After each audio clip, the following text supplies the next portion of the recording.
You clicked on this video to learn tips that help you land more remote job interviews. So without wasting any time, here's tip number 1, which I like to call the 10-90 rule. One of the biggest mistakes that I see a lot of people doing is applying to every job that they see. I know it feels productive, but recruiters can tell when your application is generic. You are going to blend in with thousands and thousands and thousands of more applicants. So this is why I follow the 10-90 rule. This is spend 90% of your time for 10% of the best applications you are suited for. So what actually helped me get more interviews was applying less, but applying to the specific jobs that I wanted to get. And I'd also tailor the first 2 or 3 lines of my summary for each job that I'm applying for. And also adjusting the top skills so that they match what they're looking for. And also at the end of the day, just making sure that the job aligns with what I'm good at, the job aligns with my strengths, and I'm not just applying to anything just because it's just a remote job. Recruiters care more about alignment than the volume of applicants that they're going to get. So when you apply intentionally, when you apply with a customized CV, your callbacks increase, you get more interviews scheduled, and your applications, your CV, your cover letters make way much more sense to the recruiters than if you didn't do that. And at the end of the day, you are going to stop wasting time applying for jobs that you're not even experienced or skilled in. So what you are trying to do is just not apply for all these other jobs that you see, but spend time on your application for the top % jobs that you want to get. That's your 10-90 or 90-10 rule, whichever you're going to start with first. Tip number 2, you have to strengthen your LinkedIn presence and your email impression. Let me tell you a little secret. Well, it's no longer a secret now, but then recruiters, especially for remote hiring, they are going to look you up.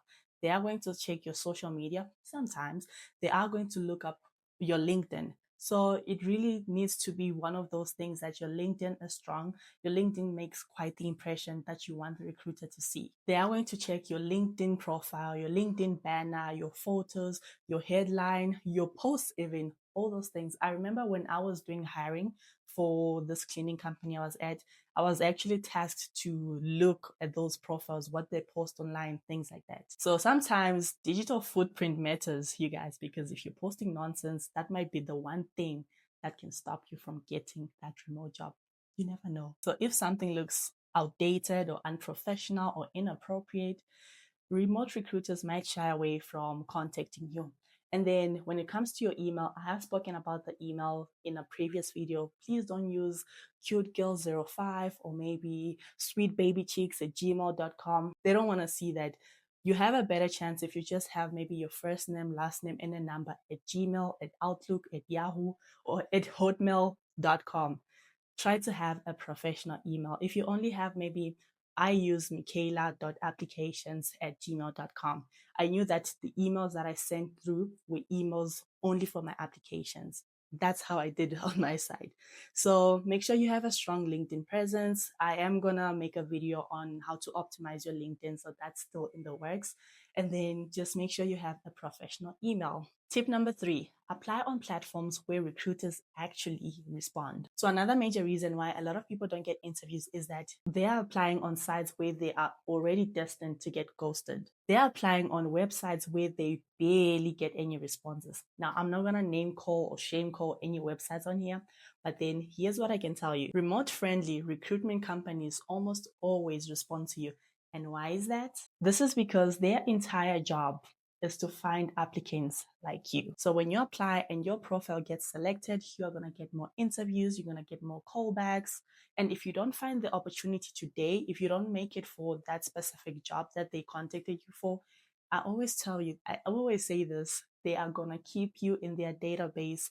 They will reach out to you probably months later from your first initial application and tell you that we have this position available. Would you like to interview for it? They'll actually be scouting for you. So recruitment companies are honestly one of the best and fastest ways if you're looking to get into remote work. If you've been following me on this channel, you know I've talked about recruitment companies which have South Africans, which also hire applicants from international countries. So I'll link it in the screen so you guys can check them out. But yeah, guys, I still have a lot more recruitment companies that I have personally worked with, researched, and also just had some sort of personal interaction with them so that you can benefit and try to apply on their sites. Tip number 4, write short, clear cover letters. Now, we are going to do a whole cover letter video, but as of today, I'm just going to give you a little short blurb about your cover letter. A lot of you guys think that if you write a long paragraph, the recruiters are going to be like, yeah, that's the one, that's the one. This is serious. This is the serious candidate. This one's serious with life. No, they're not going to read all of that. I'm sorry. I'm sorry to break it down to you. They are not going to read all of that. These remote HRs or recruiters are just scanning quickly. Remember, a lot of you are not going to think that there's thousands more applicants. You want to apply and think that you're the only applicant, but you always forget that there's 2,000 or probably 5,000 more applicants. Now, you want to write a 3-page cover letter. The recruiter has 3,000 applicants. Do you think they're going to actually read the entire 3-page cover letter when they have 3,000 more applicants to scan through? They are not going to do that. Those recruiters are looking for clarity. They want to know who you are, what you're about, what you can offer them. They are not looking to read a novel. I mean, if they wanted to, they could just buy a book, read a novel, not your essay, okay? These are the 4 things that they want to see in your cover letter. Who you are, what you do, what skills make you relevant for that job that you're applying for, and your availability. Remember, we are in Africa and maybe you're applying for a position in the USA. They want to know, are you able to work USA hours? Are you able to work in the PST, EST, CST, MST time zone? They want to know that. Don't make them contact you for extra details.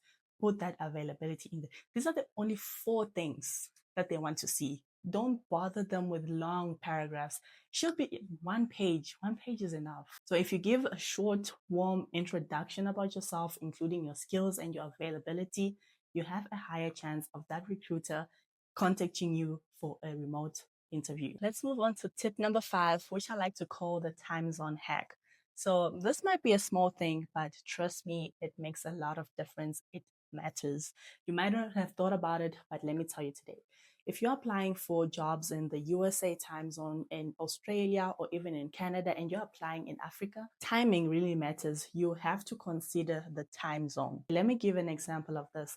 I'm currently filming this video at 2 p.m. SA time. 2 p.m. SA time in EST American time, that's about 7 a.m. in the morning. So if I want to apply for a job, I would want my application to reach their inbox in the morning. What I don't want to do is apply when it's nighttime to me and probably it's late afternoon for them.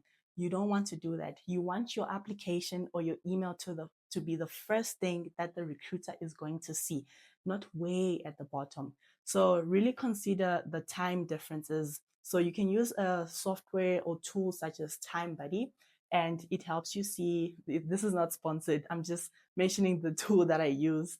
You use this to actually see what time it is in the USA, in EST or PST, whatever time zone that you're looking to apply for that specific job.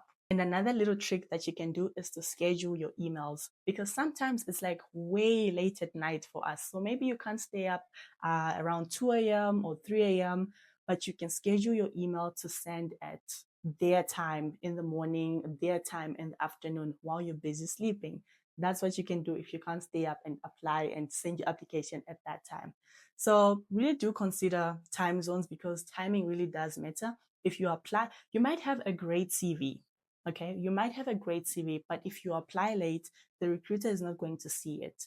That's the sad reality of these things. You need to apply early, and I've covered that in a video of how you can, activate secret LinkedIn filters that make you see jobs posted early. I'm going to link it right here so you can check it out at your own time. Next tip that I have for you is to follow up like a professional. A lot of you guys just ghost your applications. You just click apply and you never turn back to that application. You never check on the status of that application, and you don't want to do that. You seriously don't want to do that. If you apply, you are going to want to check in on the status of your application. So if you haven't heard back in 5 days, follow up. You can just send a short email to just check on the status of your application to that recruiter, because at the end of the day, you want to know, did you do well? Did you do bad? You want to know. Whatever the case, do not ghost your own applications. For my content manager position, I applied for it in December. I didn't hear anything in December, and I just assumed, it's like Christmas, the holidays. Okay, it's fine. January, the entire January, I didn't hear back anything. February, nothing. And trust me, I wasn't just sitting around. I followed up January, February. I only got the position, I only got the job in March. So sometimes they really want to hire you, but they're recruiters, they're humans as well. They have tasks and priorities, and you might just slip out of their mind. So if you do send a follow up email, you're letting them know that, hey, I'm still here, I'm still available, and the recruiter keeps you in their mind. So this next tip is something that I still personally use till this day. It's something that I've discovered. I've never seen it being said by somebody else, but is to make the interviewer smile within the first minute of your interview. The goal isn't to crack a joke, but it's to try to make the interviewer more comfortable enough that they lower their guard and feel more comfortable talking to you. It could come off as something like a warm greeting, a natural compliment, or even a funny comment about the weather or that specific day. Once you do that, the entire energy shifts. Interviews tend to feel like more guarded, more strict. But let me tell you, when someone smiles, they're going to lower their guard and they feel more free, they feel more comfortable, they feel more relaxed talking to you. It doesn't even feel like an interview. It's going to start to feel more like a conversation. And they start seeing you as someone they want to talk to, not just some applicant in a pool of 10,000 more applicants. When you do this, you set the tone. Remote interviews tend to be stiff, but if you apply these little tricks, you make them smile, they're going to lower their guard. I don't know how many times I've said this, but you are going to set the tone for the entire interview, and you might actually come out of it feeling quite positive, and the recruiter also feeling positive about you, which may lead to more job interviews for you. Now, this next tip is what I like to call the handover move. This is something I've done. This is probably something you haven't heard anyway. You haven't tried it before. Now, come close. Let me tell you.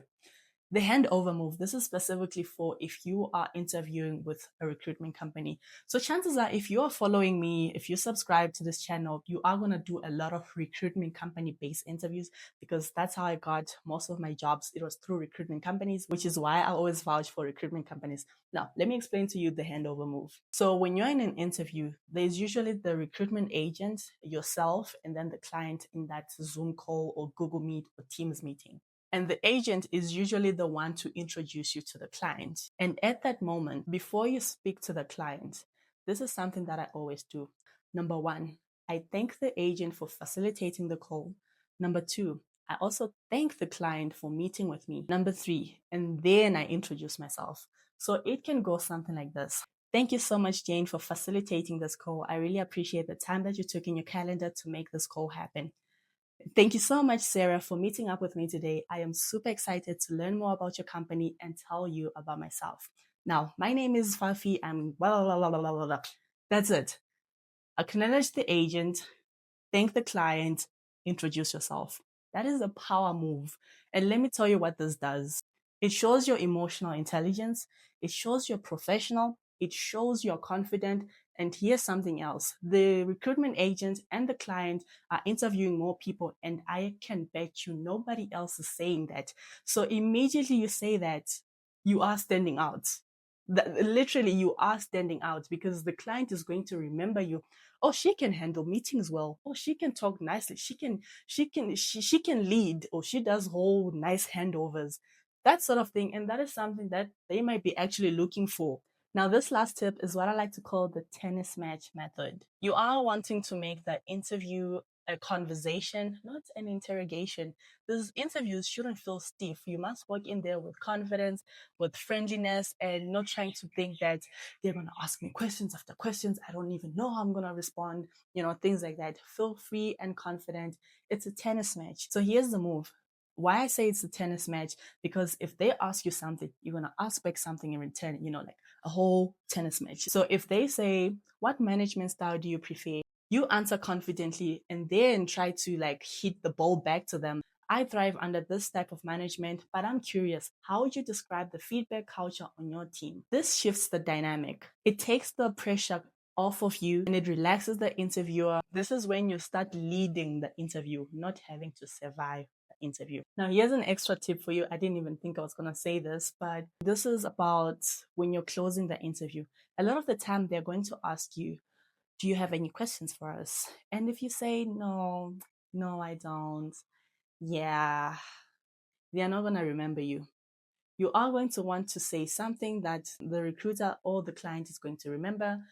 Ask meaningful questions. So you don't just want to end with, yeah, no, all good on my side, but rather ask questions that are going to make the client want to remember you, the client want to sell the company to you. So you could even ask questions like, what does success look like in the first 90 days of this position? Or how will performance be measured in this position? So these questions are going to make you sound more prepared, more professional, more strategic, and also just more confident. And that is what these recruitment companies, these remote hiring clients are looking for. They are looking for candidates who ask questions, candidates who also challenge them sometimes, because you don't just want to come off as someone who just is there to do the work. Sometimes they need your input. You need to be that person that you can say this type of thing boldly, present it to the client without having to fear. So yeah, thank you so much for watching. These are the tips that I have for today.